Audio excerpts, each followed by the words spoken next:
Olá a todos e a todas. Vamos dar continuidade ao nosso curso sobre a consciência e conhecimento nos séculos 17 e 18. Agora nós iniciamos uma nova etapa do nosso curso, tendo encerrado a nossa curta discussão da filosofia de Descartes a respeito da consciência, centrada sobretudo sobre a questão da fiabilidade da consciência, o problema de como podemos estar assegurados de não nos enganarmos quando acreditamos estar conscientes de certos estados mentais. E agora eu inicio essa segunda etapa do nosso curso com uma breve exposição do legado cartesiano a respeito da consciência. Mais especificamente, eu pretendo discutir nesse encontro o que Descartes deixou, os problemas deixados por Descartes sobre os problemas a respeito da consciência, que são imediatamente discutidos pelos autores franceses do século XVII. Não todos, eu selecionei 3 autores, Louis de Laforge, o Malebranche e o Arnaud, para nós discutirmos muito brevemente de que maneira esses autores cartesianos se aproximam do problema da consciência, para não negligenciarmos essa parte da história. Esses três autores têm considerações muito importantes a respeito da consciência, todos influenciados por Descartes. Então, é sobre isso que eu pretendo falar brevemente nessa exposição. Então, como dito já no início do nosso curso, a consciência em seu sentido psicológico, enquanto aquele fenômeno de estar em contato com os nossos estados e atividades mentais, nesse sentido psicológico, começa com Descartes. Até então, na história da filosofia, ninguém teria se aproximado teria chegado tão perto de entender essa noção psicológica de consciência, ou apresentar essa noção psicológica de consciência, como Descartes. Descartes teria sido o primeiro fazendo aquela mudança ou aquele acréscimo à noção de consciência, como dito também já na aula introdutória do nosso curso. Se até então, até o século XVII, a consciência era entendida como uma capacidade, uma faculdade, um fenômeno moral da mente, é a consciência que nos permitiria avaliar a nossa conduta, os nossos pensamentos do ponto de vista moral. Então, a consciência moral, com Descartes, ela ganha ela assume também a noção de consciência, assume esse caráter psicológico, do contato com o que se passa no interior de nossas mentes e sobretudo epistemológico.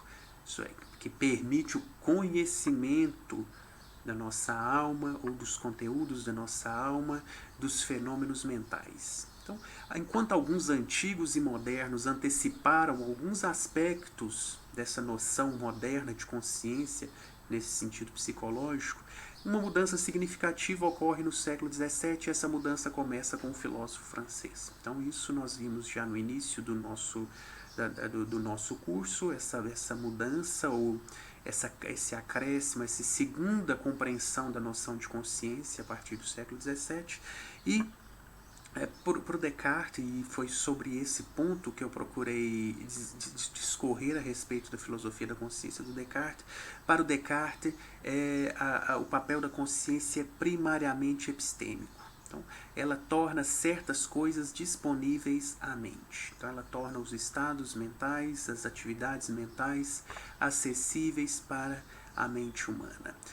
Então, há algumas teses discutidas pelos Descartes, e sobretudo 3 teses que o Descartes se mostra comprometido em sua investigação, 3 teses sobre a consciência, que serão amplamente discutidas a partir de agora, a partir da publicação das meditações.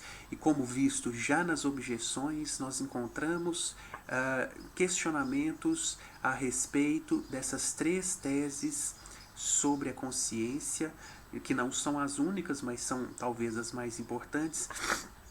A primeira delas, que é a tese da transparência do mental. Então, o Descartes está comprometido com essa tese de que todos os meus pensamentos são evidentes para mim. Então, eu estou consciente de todos os meus pensamentos. Então, é aquela ideia da identidade entre o pensamento e a consciência. Não há pensamento na mente humana de que não se esteja consciente, e esses pensamentos são incorrigíveis, indubitáveis, infalíveis, ou seja, nós não podemos nos enganar a respeito disso que se passa no interior de nossas mentes. Nós sabemos tudo o que está ali. Então essa seria, grosso modo, apresentado bem brevemente, claro, a tese da transparência mental. Tem também um aspecto, ou a tese da reflexão, que nós vimos também ao discutirmos o cogito, a descoberta do cogito, da própria existência enquanto coisa pensante. Então, qualquer pensamento necessariamente envolve o conhecimento de mim mesmo, de si mesmo. Então, Descartes mostra naquela discussão da meditação 2, quando se descobre o cogito, que ao pensar ele existe. Então, todo pensamento que ele tem, ele se mostra consciente da própria existência. Então, também, de modo breve, essa seria a tese da reflexão. E a terceira e última dessas teses é a tese da intencionalidade, sobre a qual não falamos muito detidamente, que é a tese de que os nossos pensamentos nos chegam como se representassem algo. Então, eles seriam todos os nossos pensamentos seriam imagens de algo. Isso eu vou falar a esse respeito. A tese da intencionalidade me parece, eu não vou dizer que me parece, mas nós vamos começar a estudar esse problema da intencionalidade da nossa consciência com o Locke, e depois vamos ver isso se desdobrar em problemas seríssimos do ponto de vista epistemológico para a filosofia do século XVIII. Por hora eu me limito-me a dizer isso a respeito dessa tese da intencionalidade, porque será discutida quando chegarmos ao Locke, mas essas são, grosso modo, três dos principais compromissos do Descartes em sua filosofia da consciência: a transparência do mental, a reflexão e a intencionalidade. E cada uma dessas teses, é claro, cada um desses aspectos vai trazer problemas ou suscitará discussões na história da filosofia. Então, segundo Jorgensen, na Stanford Encyclopedia of Philosophy, essa entrada do Jorgensen, ela é bastante atualizada, bastante recente, foi publicada na Stanford Encyclopedia em 2020, e a exposição de hoje será centrada, foi desenvolvida sobretudo a partir dessa entrada, a filosofia da consciência no século XVII, escrita pelo Jorgensen. Então eu sugiro a todos a leitura desse texto, que infelizmente está em inglês, mas que é bastante elucidativo, bastante esclarecedor sobre como a filosofia da consciência, ou esses compromissos de Descartes com essas teses a respeito da consciência, vão impactar imediatamente a filosofia, sobretudo entre os franceses. Então o Jorgensen, na Stanford Encyclopedia, vai nos dizer que cada um desses aspectos, desses três aspectos, surge necessariamente do argumento de Descartes nas meditações. Ao simplesmente ter um pensamento, isto é, eu estou duvidando, eu sei que eu estou tendo um pensamento e que isso necessariamente implica que eu existo. Essa inferência, então, isso é a reflexão, o caráter da reflexão. Ao pensar, ao estar consciente de pensar, eu estou consciente da minha própria existência, de mim mesmo. Essa inferência depende da transparência do mental, ou seja, depende de eu ser capaz de estar consciente de todos os meus pensamentos e não poder estar enganado a respeito deles, e de um ato reflexivo, que Descartes reforça na meditação 3. Adicionalmente, a intencionalidade do pensamento é parte do que permite o meditador inferir que ele não está sozinho no mundo. Ele tem um pensamento de um ser infinitamente perfeito e ele tem outros pensamentos de objetos materiais. Então, apesar de não termos discutido a esse respeito, a meditação 3 é a meditação em que o Descartes rompe com o solipsismo provocado pela hipótese do supremo enganador no final da meditação. Então, Descartes se encontra sozinho no universo, a partir da dúvida, a dúvida sobre a existência dos objetos do mundo externo, a dúvida sobre a existência de outros corpos, do próprio corpo. Descartes descobre a própria existência na segunda meditação, descobre que ele existe enquanto pensa, descobre que pode se conhecer, que pode conhecer a si próprio mais clara e distintamente a partir de um ato do intelecto do que a partir dos sentidos ou da imaginação, e esse é o exemplo da cera no fim da meditação 2. E na terceira meditação, o Descartes pretende romper com esse solipsismo, essa posição cética radical de estar sozinho no universo. Então ele não sabe se nada mais existe, e o caminho que Descartes encontra para romper com a prisão do cogito, as amarras do cogito, da própria existência solitária até então, é o caminho das ideias. É a partir das ideias que representam parecem representar outras existências, que Descartes consegue fazer a sua primeira descoberta no itinerário meditativo pós-cogito, que é a descoberta da existência de Deus. Então é a partir da ideia de Deus, da ideia inata de Deus, que Descartes consegue descobrir algo mais além de si mesmo no itinerário meditativo. Grosso modo, assim se desenvolvem as meditações sobre filosofia primeira.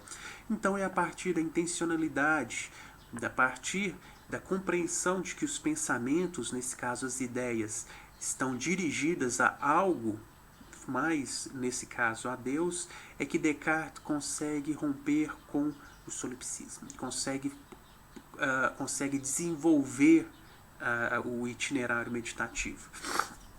Então, a partir desse material, os pensamentos e o que eles parecem representar, ele é capaz de inferir que Deus e o mundo material de fato existem. Então, a partir da intencionalidade dos nossos pensamentos ou da nossa consciência, que as ideias parecem corresponder a algo que não elas próprias, que não eu próprio, que parecem corresponder a outros objetos, é que Descartes consegue provar que Deus existe e que os objetos do mundo material existem. Então, isso é a tese esses são os 3 aspectos, de acordo com Jorgensen, que mais vão impactar a história da filosofia na sequência. Então, mas continuando as considerações do Jorgensen a esse respeito, então ele diz que o Descartes oferece um dos primeiros usos puramente psicológicos do conceito de consciência quando ele define o pensamento em termos de consciência. Então isso também parece que é uma tese histórica da filosofia, na história da filosofia, muito unânime. Então, Descartes é quem inicia a discussão da consciência em seu sentido psicológico. Contudo, e essa é uma infelicidade, ele não oferece uma análise do conceito. Então, como vimos, não há nada de sistemático na filosofia de Descartes sobre um momento em que Descartes se detém sobre a explicação do que é o fenômeno do estar consciente. Ao invés, ele emprega o conceito de um modo que ele fundamente suas alegações epistêmicas nas meditações. Contudo, as maneiras pelas quais ele emprega o conceito são sugestivas de uma análise. Um pensamento consciente é um estado mental que de alguma forma sugere a si próprio. E esse self-intimating, intimating, eu não encontrei tradução melhor para essa expressão, então optei por traduzir sugere a si próprio. Então, todos os pensamentos, de acordo com Descartes, têm essa propriedade básica e, como dito, seria preciso uma investigação um pouco mais pormenorizada, sistemática do que é o fenômeno de estar consciente, o que seria a definição da consciência, o que podemos compreender como filósofos dessa capacidade da mente. E como dito anteriormente, aquelas três teses cartesianas, aqueles três compromissos cartesianos muito vão impactar na história da filosofia. Por um lado, no que diz respeito à tese da transparência, as perguntas que surgem são, por exemplo, estamos conscientes de todos os nossos pensamentos? E essa é uma pergunta bastante válida que, tanto quanto sei, vai encontrar em Leibniz o primeiro a questionar seriamente a possibilidade de nós estarmos conscientes de tudo aquilo que se passa no interior de nossas mentes. Então, isso até o Leibniz, pelo menos, vai ser defendido unanimemente pelos filósofos, muito inspirados por Descartes, e depois do Leibniz também, vamos ver, até Hume também mantém essa compreensão de que nós sabemos de tudo, nós conhecemos tudo o que se passa em nossas mentes. Estamos, pelo menos, não sei se poderemos dizer nós conhecemos tudo, mas nós estamos conscientes de tudo, isso é certo. E Leibniz é o primeiro a tentar uma aproximação diferente dessa tese da transparência. Então, e também a questão epistemológica. Quando estamos conscientes de um pensamento, podemos duvidar de que temos aquele pensamento? Então é o problema de saber se podemos ou não nos enganar em relação ao que se passa no interior de nossas mentes. Então, esses são problemas referentes à tese, exemplos de problemas, de questões referentes à tese da transparência.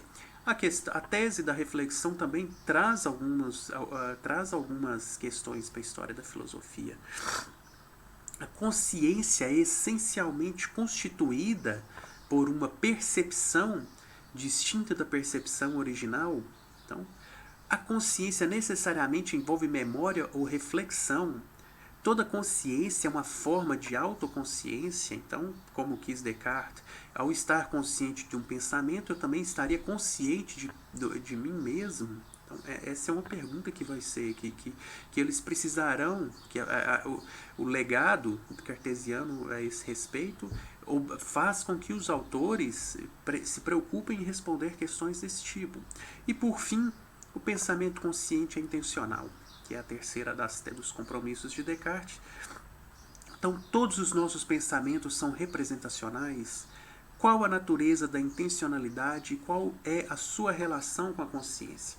Então, aqui, mais uma vez, discutido brevemente, são três conjuntos de questões que dizem respeito a três teses cartesianas a respeito da consciência, que nós vamos discutir até contemporaneamente. Isso está presente na filosofia contemporânea e são questões que surgem com Descartes. Daí essa compreensão do legado de Descartes a respeito da consciência. E vamos, então, eu vou me deter aqui um pouco mais demoradamente, ainda que de modo breve, sobre três autores, três cartesianos que se dedicaram à discussão da consciência imediatamente, na primeira recepção, se podemos dizer assim, da obra cartesiana. E o primeiro dele é o Louis de Laforge. Então, muitos foram os cartesianos que tentaram definir o pensamento como consciência. Então, pensamento é consciência, pensamento é estar consciente, portanto, todo pensamento seria consciente. E o Louis de Laforge, que tenta sistematizar a compreensão de Descartes do que é a consciência, vai definir o pensamento enquanto consciência no Tratado sobre o Espírito do Homem, publicado em 66, 25 anos, portanto 25 anos depois das Meditações sobre Filosofias Primeira. Ele vai dizer: pensamento é percepção, é consciência ou conhecimento interno que cada um de nós experiencia diretamente em nós mesmos, quando estamos cientes de se aperceber do que fazemos ou do que acontece em nós mesmos, ou seja, de nossas atividades, das nossas operações mentais ou de nossos estados, aquilo que se passa no interior de nossa mente. Então aqui nós temos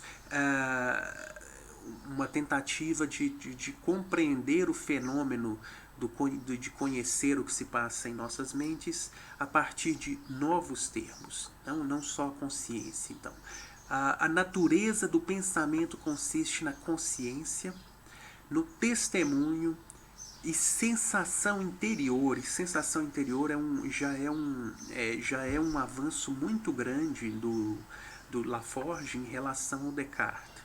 Porque em Descartes não há nenhuma menção, tanto quanto sei, pelo menos, da possibilidade de nós sentirmos isso que está em nossas mentes. Então aqui o Laforgue vai entender então o pensamento como a consciência, o testemunho e a sensação interior. Então, é o que nós sei. Então há aqui um sentir relacionado à consciência. E vamos ver isso também se desenvolver na história da filosofia. Por meio da qual, da sensação interior, a mente está ciente de tudo que ela faz e sofre e, em geral, de tudo que acontece imediatamente em si própria, ao mesmo tempo que ela age ou sofre uma ação.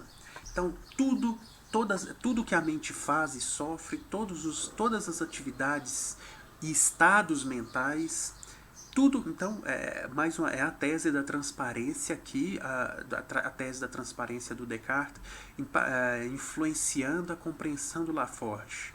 Então, tudo o que se passa no interior de nossas mentes, ou tudo o que a nossa mente faz, todas as operações mentais, são dadas à consciência. Nós sabemos de tudo por uma sensação interior, ou um testemunho, a consciência.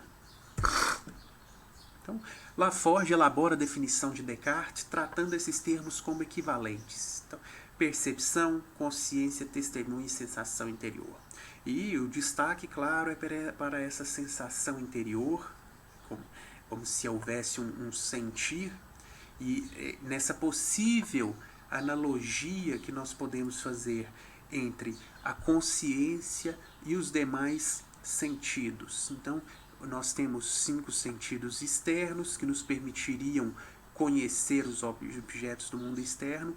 Será que a consciência seria como um sentido interno, tal como o sentido da visão nos permite ver o que se passa fora de nossas mentes? O sentido da consciência, essa sensação interior, nos permitiria ver, entre parênteses, entre aspas, ver o que se passa no interior de nossas mentes, sentir. Então, essa é uma analogia que vai ter alguma influência, não sei se terá alguma influência em Locke, mas em Locke nós encontramos uma definição de reflexão, uma definição muito semelhante a essa definição de consciência como sensação interior. Então, a reflexão era um sentido interior. Mas é claro, nós vamos nos ocupar muito mais detidamente com essa discussão quando chegarmos ao estudo do Locke. Mas, então, aqui o Laforgue já traz essa compreensão que eu acho que é mais importante, essa compreensão de que a consciência é uma percepção do que se passa dentro de nós. E tal como há uma percepção dos objetos do mundo externo, uma percepção dos estados e fenômenos mentais, permitindo assim uma comparação, uma analogia entre a percepção do mundo e a percepção dos nossos estados e atividades mentais. E isso também há quem vai, na história da filosofia, nós vamos ver, compreenda a consciência justamente dessa forma. Uma percepção interna, e é o caso, como veremos, do Thomas Reid. Nós ficamos assim com Laforgue, com essa primeira contribuição, esse primeiro desenvolvimento da tese da filosofia da consciência cartesiana, que é essa aproximação da consciência com a sensação interior, é sentir as nossas atividades e estados mentais. Então, chegamos ao segundo dos cartesianos que eu pretendo considerar, que é o Nicolas Malebranche. Junto com o Spinoza e com o Leibniz, talvez os três maiores pensadores da modernidade a serem influenciados pelo pensamento cartesiano. E como nós encontramos no Laforge, há uma discussão do Malebranche um pouco mais sistematizada, um pouco mais detida do que é a consciência e do que é o fenômeno de estar consciente. Então, em A Busca da Verdade, que é publicada em 74, o Malebranche vai distinguir entre 4 maneiras de acordo com as quais as coisas podem ser conhecidas. Então, ali, na obra, o Malebranche vai falar em 4 formas de conhecimento, ou 4 maneiras de se conhecer.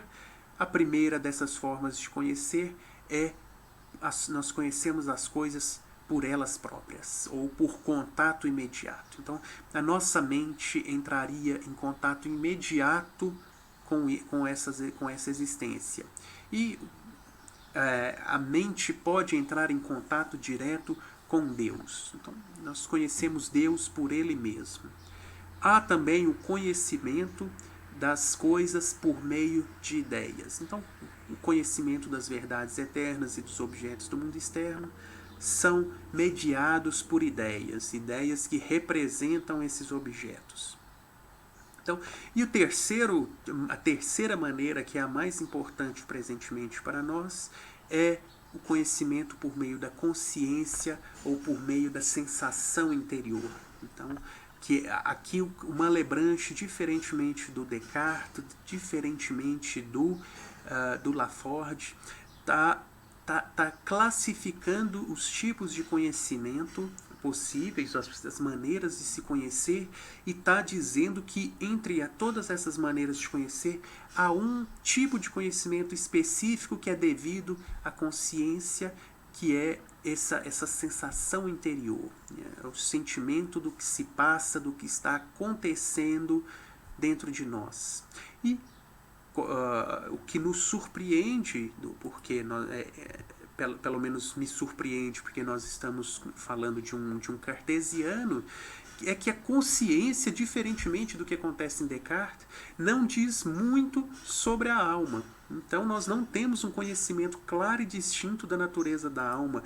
Lembrando que lá na Meditação 2, quando nós discutíamos a descoberta do cogito, da própria existência enquanto substância pensante, Descartes, inclusive, nos oferece o exemplo da cera para explicar como nós nos conhecemos muito mais clara e distintamente, enquanto coisa pensante, enquanto eu puro, do que nos conhecemos por meio dos sentidos, da imaginação, da memória, que é o eu empírico. Então, esse conhecimento para o Descartes permitido pela consciência é muito superior a outros tipos de conhecimento adquiridos por meio dos sentidos, por exemplo, da imaginação, da memória. Então, nós nos conhecemos muito claro e distintamente a nossa alma, ou enquanto eu puro, enquanto substância pensante. O Malebranche está dizendo diferente, está defendendo a tese contrária de Descartes, de que nós não nos conhecemos, esse conhecimento da consciência, ele é confuso e obscuro, ou pelo menos ele não é claro e distinto. Então, se nós nos conhecêssemos a partir de ideias, nós teríamos um conhecimento um conhecimento superior. Então, do ponto de vista epistemológico, o testemunho do sentimento, da sensação interior, é confuso e nada semelhante à informação intelectual oferecida pelas ideias. Então, nós conhecemos mais claro e distintamente por meio de ideias, então, isso é um ponto importante, do que por esse sentimento interior. Então, nós conhecemos mais as ideias do que conhecemos a nossa própria alma, por consciência, ou pelo sentimento interior. E isso é um problema que Então, o que uma Lebranche está dizendo, de uma outra maneira, é que nós não conhecemos a nossa própria alma por meio de ideias. Nós estamos conscientes da nossa própria alma. E essa consciência, ela é confusa e obscura e não é clara e distinta como o conhecimento por ideias. Um pouco adiante na história da filosofia, nós vamos ver filósofos, em específico os empiristas, tendo de lidar com um problema muito complicado para toda e qualquer filosofia empirista, que é o problema de falar sobre a alma. Então, e isso, claro, nós vamos discutir um pouco mais detidamente quando chegarmos ao Locke, ao Berkeley e ao Hume. Mas ali, os empiristas, eles vão ter de lidar com problemas sobre de que maneira nós estamos conscientes de nossa mente, de nossa alma. Há uma ideia que represente a nossa mente, a nossa alma? Nós estamos conscientes da mente por meio de ideias? Então, o Malebranche aqui está dizendo que não, nós não temos ideias de nossa própria mente. Os empiristas também serão obrigados a reconhecer que nós não temos ideias de nossa própria mente, pelo menos não enquanto substância ou suporte de todas essas ideias que parecem representar as suas atividades. Então, se tem algo além dessa atividade de pensar, dessa atividade de acreditar, dessa atividade de duvidar, desse conjunto de ideias, um suporte, um substrato, uma substância, isso nós não podemos ter ideia disso. Então, e aqui surge um problema sério para o empirismo que vai resultar num ceticismo muito forte na filosofia de Hume, que é sobre a impossibilidade de nós conhecermos a natureza de nossa própria alma, visto que nós não somos capazes de ter ideias da alma, enquanto substância, ou enquanto suporte, ou enquanto substrato. Eu peço perdão por estar adiantando esse ponto, porque vai ser discutido, e eu estou ciente aqui de que pode estar um pouco confuso falar sobre essas coisas agora, sobre esses assuntos, mas é só para ilustrar como todas essas compreensões a respeito do conhecimento da alma, da consciência, de ideias, isso está sendo desenvolvido ao longo da história da filosofia. Então, para o Descartes, há um conhecimento muito claro e distinto do nosso eu puro, da nossa substância pensante, e o Malebranche já está lançando algumas dificuldades ao sugerir que, bom, primeiro nós não nos conhecemos enquanto ideias, ou nós não temos uma ideia de nossa alma, porque nós conhecemos a nossa própria alma por consciência e não por meio de ideias, e esse conhecimento é confuso e não é claro e distinto. Então, aqui já estamos começando, pelo menos a meu ver, não sou um profundo conhecedor do Malebranche, inclusive estou me apoiando em textos de terceiros, estou indo na bibliografia secundária, em textos de autores da história da filosofia, para apresentar brevemente o pensamento do Malebranche a respeito da consciência, mas aqui nós já encontramos algumas dificuldades ou sugestões da parte de Malebranche a respeito das possibilidades de conhecimento da própria alma. Então, mas deixando esse problema por hora de lado, então para o Malebranche essa sensação interior é o que revela o que acontece correntemente na alma, oferecendo, portanto, a consciência dos estados mentais que estão ocorrendo. Então eu sei o que se passa no interior da minha mente por meio dessa sensação interior, né? Por meio da consciência. Então, quando nós percebemos um objeto externo, através de sua ideia em Deus, então as ideias dos objetos externos, elas não advêm dos próprios objetos externos, elas são percebidas pela mente, por nossa mente, na mente de Deus. Mas isso é um ponto um pouco muito mais complexo de ser discutido, ponto, um aspecto da filosofia do Malebranche, que eu não considero aqui, porque vamos nos limitar a falar do aspecto do fenômeno da consciência desse ato de sentir uma ideia de um objeto externo, e essa ideia é esta cuja existência se encontra na mente de Deus. Então, perceber um objeto externo através de sua ideia em Deus, então as ideias dos objetos externos estão na mente de Deus, elas não advêm dos próprios objetos externos. Então, é um ato consciente, porque essa percepção da ideia de um objeto externo é ao mesmo tempo e pelos mesmos meios um sentir do que acontece na mente, isto é, um sentir de si. Então, quando eu percebo uma ideia de um objeto externo, eu estou sentindo a mim mesmo. Então, enquanto o que é sentido é um ato de intelecção, que é dirigido a uma ideia em Deus, e não um ato de sentir, a consciência que acompanha aquele ato de intelecção é explicada não por um ato de segunda ordem direcionado a ele, mas porque o ato é também dirigido a si próprio. Então, é verdade que quando se tem uma percepção de um quadrado, percebe-se através da reflexão que se tem essa percepção. Então eu sei que eu estou tendo a percepção de um quadrado. Portanto, pode-se dizer que aquela percepção que se tem de um quadrado é representativa. Então, a percepção do quadrado representa um quadrado. Contudo, ela é representativa somente de si mesma, isto é, ela é também uma percepção de si própria. Então, eu estou consciente de estar percebendo um quadrado.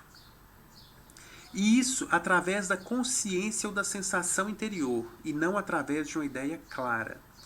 É o caso que a alma, não sendo separada de si própria, deve sentir o que se passa em si, ou ser informada sobre o que ela percebe. Então, apesar da brevidade com que eu tenho falado do Malebranche, o que eu julgo importante sobre as reflexões do Malebranche sobre a consciência é sobretudo essa ideia de que nós não percebemos o que se passa no interior de nós mesmos por meio de ideias.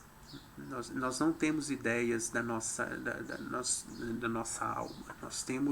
Nós estamos conscientes disso, nós sentimos isso por uma sensação interior, e isso é estar consciente. Então, quando eu percebo um objeto externo, eu estou percebendo ao mesmo tempo que estou nesse estado tal de perceber o objeto externo.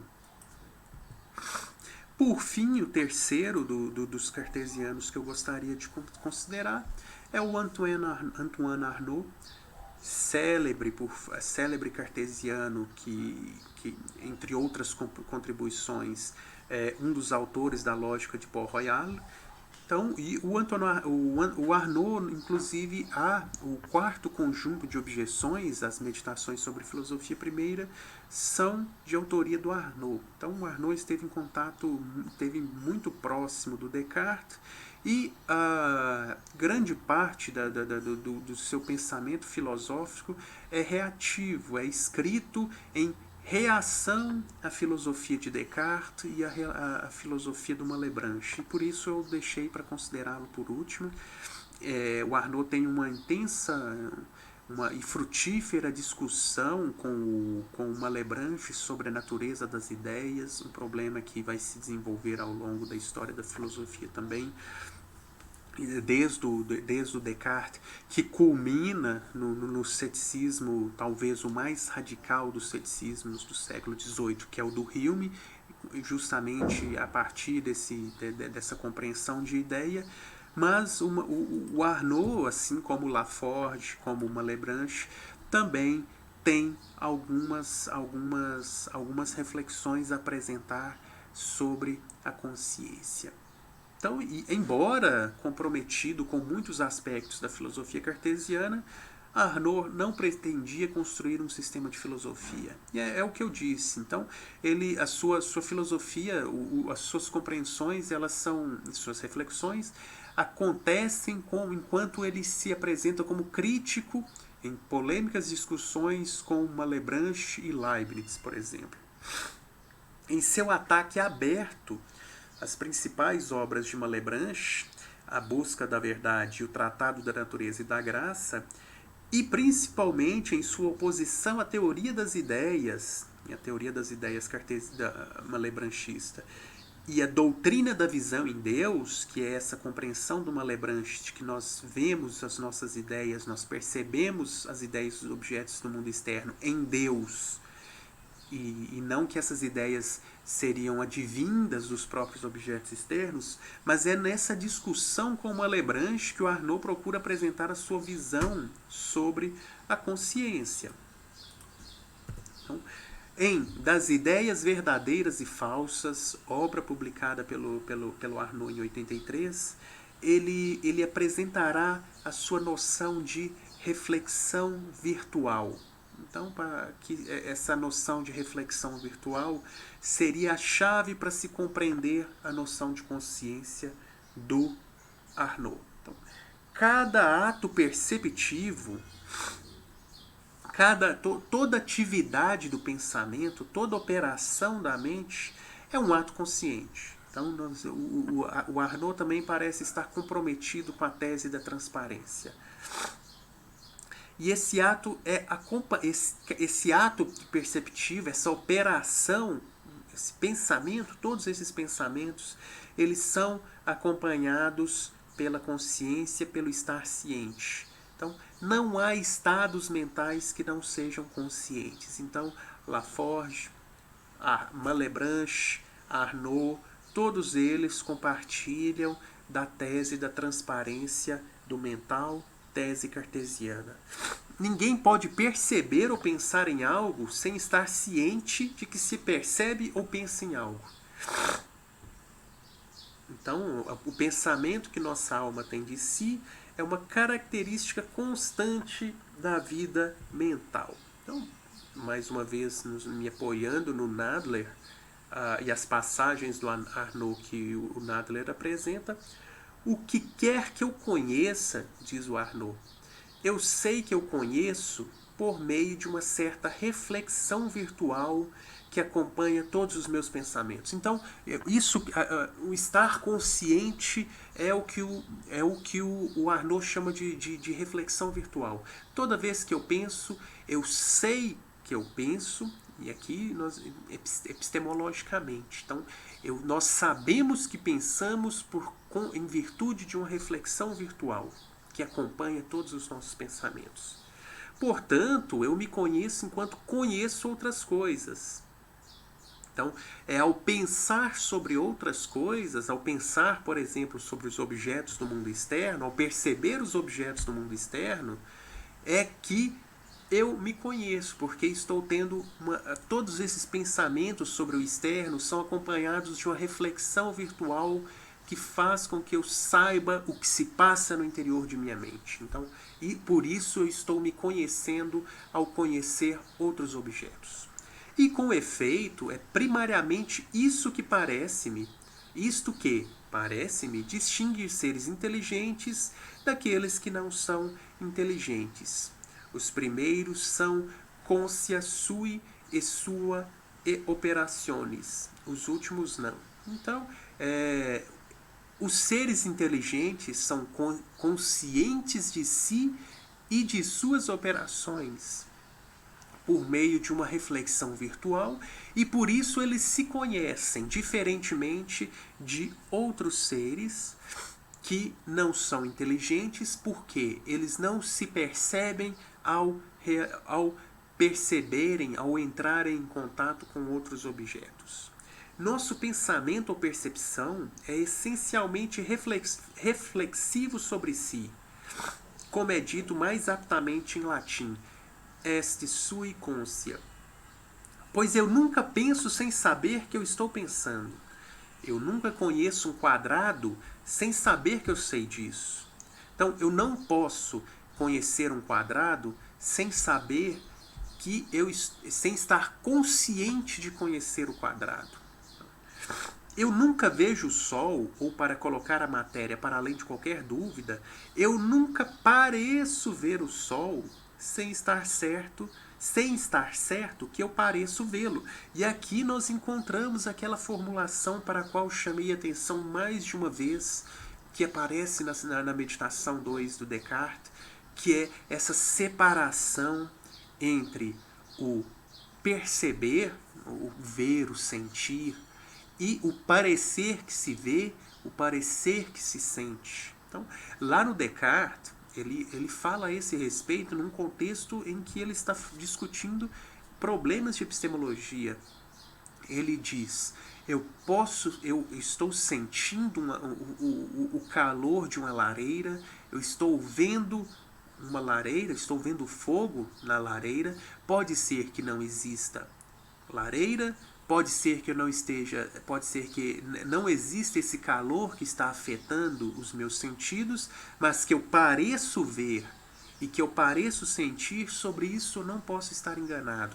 E aqui nós encontramos uma formulação muito semelhante no Arnaud. Então,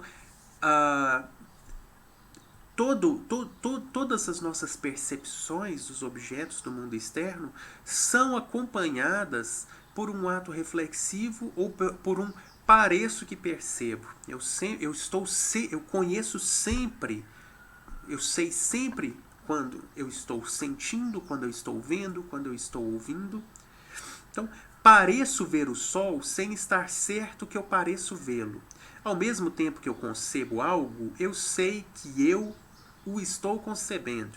Então posso pensar agora numa quimera, num grifo, num minotauro, num centauro, posso pensar no Saci Pererê, posso pensar em qualquer criatura do nosso folclore, e ainda que essas criaturas não existam, eu sei que eu estou consciente eu sei que eu estou pensando nessas criaturas, que eu estou concebendo essas criaturas, e essa separação para o Descartes é, como visto, extremamente importante, porque a dúvida vai incidir sobre os sentidos, sobre o ver, sobre o ouvir, sobre o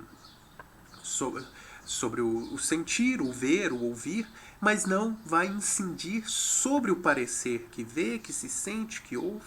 Então, há dúvida no âmbito dos sentidos, mas não há dúvida no âmbito do estar consciente. E aqui o que o Arnaud, claramente influenciado pelo Descartes, está nos dizendo é que todos os nossos atos, todas as nossas operações mentais são acompanhadas por esse pareço que opero. Parece que eu estou vendo, parece que eu estou sentindo, parece que eu estou concebendo. Então, a reflexão virtual que acompanha todo o ato perceptivo é distinta do que Arnaud chama de reflexão explícita.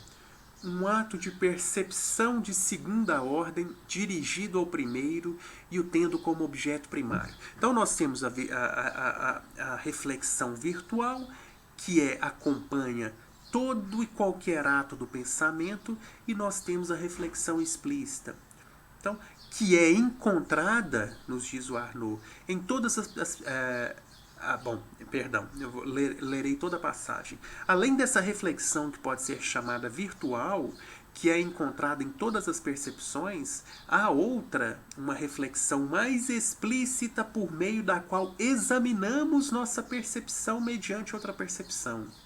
Então a reflexão explícita depende de um movimento voluntário da mente, de um movimento deliberado de refletir explicitamente sobre aquele primeiro ato de percepção. Então, a reflexão virtual necessária e involuntariamente acompanha toda a percepção. Então, eu não posso não estar consciente de estar percebendo. Tese da transparência. Contudo, a reflexão explícita é um ato deliberado realizado sobre uma percepção de primeira ordem e tem essa última como seu objeto intencional. O que isso quer dizer, finalmente? O o que o Arnaud está fazendo é dizer que nós podemos tomar a consciência dos atos mentais, ou os nossos atos mentais, como objetos de investigação. E quando nós tomamos essa consciência e a consideramos quando nós refletimos deliberadamente sobre o que se passa no interior de nossas mentes, nós temos uma consciência de segunda ordem. A de primeira ordem, a virtual, acompanha todos os pensamentos. A de segunda ordem é um outro tipo de reflexão, porque ela é fruto de uma deliberação da minha mente, da minha vontade de refletir sobre o que se passa, no interior de nossas almas. Com a reflexão virtual, eu estou conscientemente percebendo o mundo. Com a reflexão explícita, eu estou conscientemente percebendo o meu perceber o mundo. Então, por isso é uma reflexão de segunda ordem. É um perceber do perceber. Então, eu encerro assim essa breve exposição dos cartesianos. Em verdade, é breve, muito em virtude de meu pouco contato ainda com esses autores. Como eu já falei algumas vezes, esse é um curso que tem sido construído à medida em que eu estou desenvolvendo as minhas pesquisas. Eu senti-me na obrigação de falar sobre esses autores para não esquecer da importância desses, não só desses, há outros também, Regis, sobre o qual eu não falei, por exemplo, da importância desses autores, o Spinoza, sobre o qual eu também não falei, mas a importância desses autores para a história da filosofia da consciência nos séculos 17 e 18. Então, influenciados por Descartes, muito influenciados por Descartes, esses autores estão reassumindo teses cartesianas que estão implícitas na filosofia cartesiana, estão discutindo mais claramente, mais sistematicamente esses compromissos do Descartes e estão chegando a conclusões ou estabelecendo princípios que também influenciarão o debate na sequência da história da filosofia. Então é por isso que essa aproximação muito breve desses autores é importante para saber que eles existem, que eles contribuíram para o problema e que o que será discutido de agora em diante tem não apenas muita influência do pensamento cartesiano, como também dessa primeira recepção entre os franceses, que vai impactar muito na filosofia da consciência, sobretudo entre os britânicos, como veremos agora que vamos entrar no estudo do ensaio sobre o entendimento humano do Locke.